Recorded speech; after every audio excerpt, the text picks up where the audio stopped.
ऐसी हुई बाल दिवस मनाने की शुरुआत। जानिए भारत के पहले पीएम चाचा नेहरू के बारे में रोचक बातें। अक्सर कहा जाता है कि अगर आप बच्चों को पढ़ने के लिए 8 घंटे की बोलते हैं तो उनको 2 घंटे खेलने के लिए भी कहें ताकि उनका मन एकदम ताजा रहे।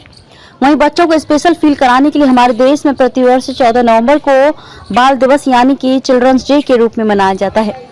इस दिन स्कूलों में बच्चों के लिए गीत, संगीत और खेलों का आयोजन किया जाता है और बच्चों को गिफ्ट भी दिए जाते हैं। जवाहरलाल नेहरू के जन्मदिन के दिन मनाया जाता है बाल दिवस।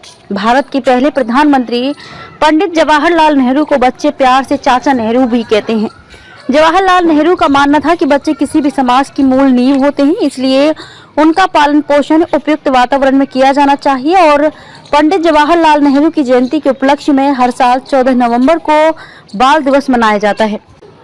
संसद से प्रस्ताव पारित कर 14 नवंबर को बाल दिवस मनाने का फैसला लिया गया। पंडित जवाहरलाल नेहरू का 27 मई 1964 को निधन हो गया। उसी वर्ष उनके जन्म दिवस 14 नवंबर को बाल दिवस के रूप में मनाए जाने का फैसला किया गया।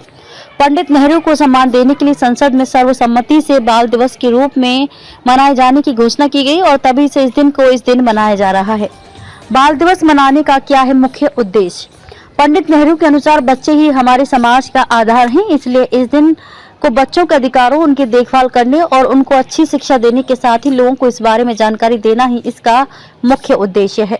भारत के प्रथम प्रधानमंत्री पंडित जवाहरलाल नेहरू का जन्म 14 नवंबर 1889 को उत्तर प्रदेश के इलाहाबाद में हुआ। उनकी माताजी का नाम स्वरूप रानी नेहरू और पिताजी का नाम मोतीलाल नेहरू था। पंडित मोतीलाल पेशे से बैरिस्टर थे।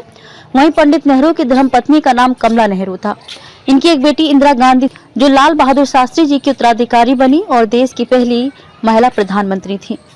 देश की आजादी के बाद जवाहरलाल नेहरू को सर्वसम्मति से देश का प्रधानमंत्री चुना गया। उन्होंने लंबे समय तक देश की सेवा की। विश्व पटल पर भी नेहरू जी को प्रखर नेता कहा जाता था। 27 मई 1964 को चाचा नेहरू पंचत्व में विलीन हो गए। उनके जन्मदिन पर हर साल बाल दिवस मनाया जाता है।